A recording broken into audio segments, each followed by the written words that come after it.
Olá, esse é mais um TV Naik e hoje nossa convidada é a doutora Cláudia Tereza de Oliveira, oncologista e hematologista pediátrico, que vem nos dar uma abordagem, uma visão geral do câncer infantil.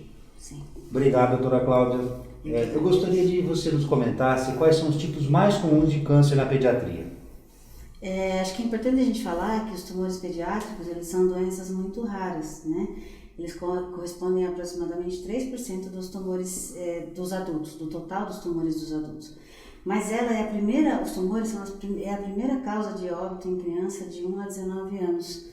Causa de óbito por doença. Então, apesar de ser muito raro, ele ainda tem uma taxa de mortalidade muito alta e é isso que a gente quer mudar.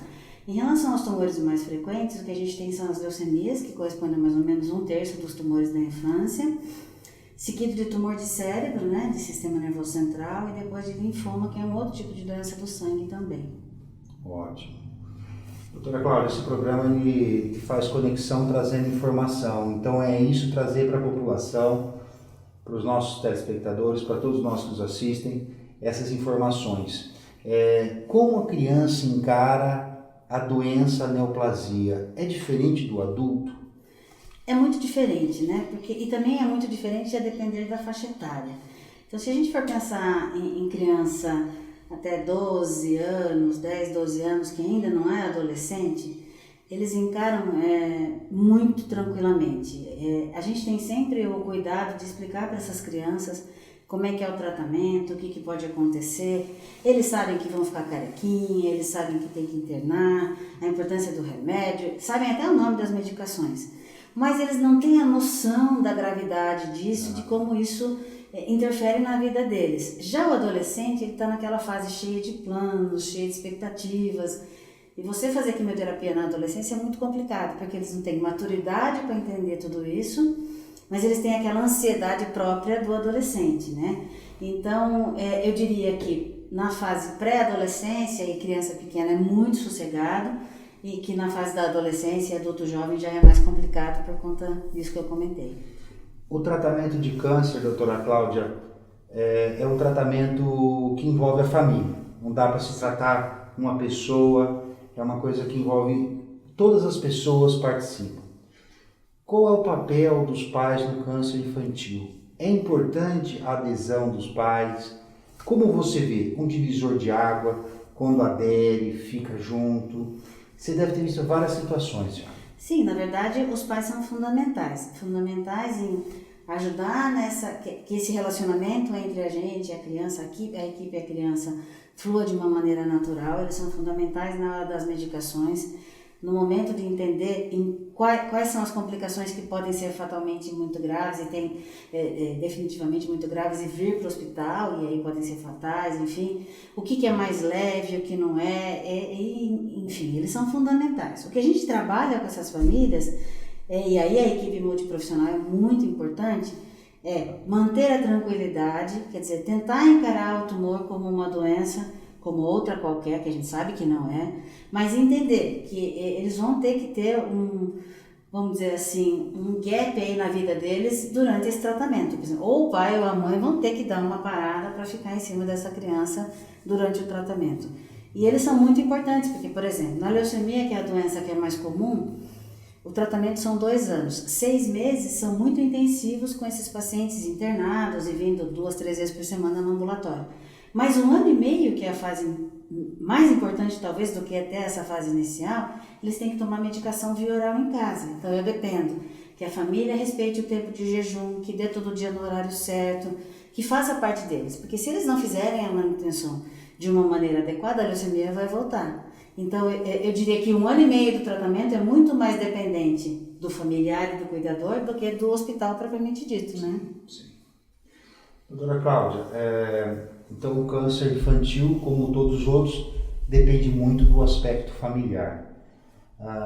Como recentemente eu acabei fazendo um levantamento bibliográfico de alguns artigos que eu li, de palestras, e me levantou a atenção uma aula que eu vi em 2012 no Congresso Americano, no ASH, onde um grande oncologista pediátrico comentava sobre a não aderência dos medicamentos via oral que os pais deveriam orientar os filhos. E como ele fez? Ele pedia para a mãe e o pai explicar quais remédios e quais horários, com diferentes formas, cores, que representavam aqueles remédios que os pais deveriam manusear todos os dias. Uma porcentagem altíssima. Altíssima dos pais não sabiam quais eram os remédios básicos do tratamento que eles deveriam dar para seus filhos. Eles não tinham ideia da molécula, eles não sabiam a cor do comprimido e era o que eles recebiam. Isso impressiona, não é, doutora Cláudia? Sim, a gente tem um cuidado no serviço que a gente trabalha de mais do que dar, porque mesmo que essa criança seja uma criança do SUS ou uma criança de convênio, enfim, ela vai levar essa medicação para casa porque essas medicações não estão disponíveis na farmácia comum. Então elas vão levar, seja pelo SUS ou seja o convênio que vai dar. A gente tem uma preocupação de não entregar o frasco inteiro. Então, como a gente faz? A gente entrega as medicações porcionadas e entrega separada por dia. Então, por exemplo, tem criança que toma um comprimido de segunda a sexta-feira, mas no sábado e no domingo tem que tomar 2 comprimidos, que é para dar a dose total da semana. A gente põe um comprimido em cada saquinho pequenininho com a data para 15 ou 20 dias, dependendo do tempo do retorno. Para que, assim, mais do que nunca a mãe saiba que tem aquilo. E além de tudo porcionado, vai com receita, vai com cópia, com tudo.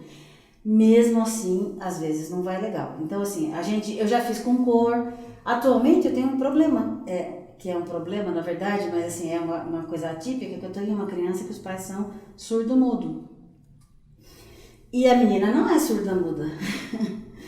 E a comunicação minha com a família é muito difícil, porque eu não fiz Libras, eles entendem mal Libra também, então eles têm todo um gestual de comunicação entre eles, mas que não é o habitual da Libra clássica. Então fica muito difícil de eu explicar, imagina, para esta família o que é a doença, como é que vai tratar o remédio. Como ela é uma adolescente, o que a gente faz? Eu foco nela, então eu ensino para ela e aí ela fala para o pai e para a mãe o que tem que fazer.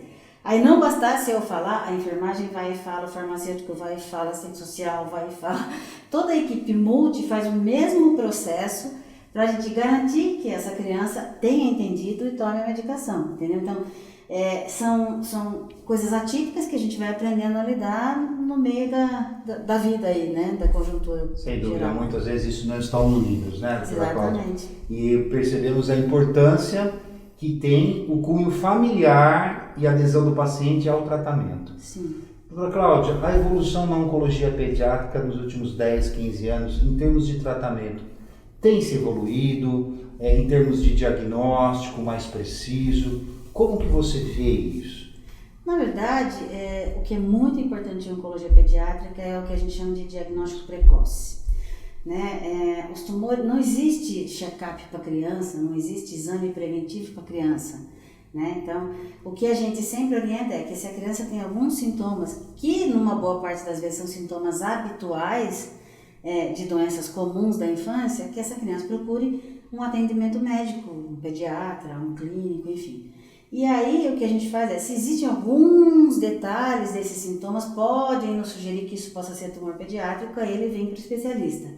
Mas o grande problema ainda é o diagnóstico tardio, e essa criança quando demora muito para chegar no serviço de especializado, ela vai chegar com um tumor mais avançado. Então, o que a gente fala hoje é que a gente tem em torno de 75%, 80% de taxa de cura para os tumores pediátricos em geral, o que é um belo número, né? Então, se a gente for imaginar, de cada 100 crianças, 7 ou 8 vão ficar curadas de um tumor pediátrico.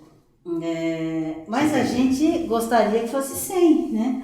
Gostaria que fosse 101. O grosso, o geral das medicações que a gente usa para tratar tumor pediátrico ainda são drogas da década de 70, 60, que funcionam muito bem. Mas talvez essa diferença de 20%, 30% na taxa de cura esteja hoje relacionado à evolução da medicina, a marcadores genéticos, a marcadores biológicos. E aí entra o tal do rol das terapias-alvo, que são medicamentos mais inteligentes, específicos para aquele defeito genético que a gente detecta. Isso é muito verdade hoje para as leucemias e para a imensa maioria dos tumores sólidos que a gente chama. E a gente tem um grande problema, que é conseguir fazer esses exames, que são testes que têm um custo mais elevado, que não estão disponíveis para todo mundo, né? Ótimo, doutora Cláudia. Doutora Cláudia deu um apanhado para nós de câncer infantil, tem muito mais a ser colocado.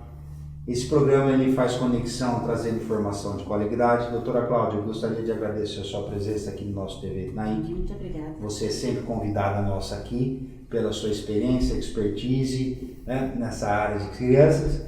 E o TV Nike agradece. E o comentário final seu, por favor. Eu agradeço a participação, fico à disposição para próximas conversas. Eu gosto muito de falar desse assunto e eu acho que a informação é uma arma poderosa para que a gente consiga cada dia mais melhores resultados. Obrigado. Obrigada.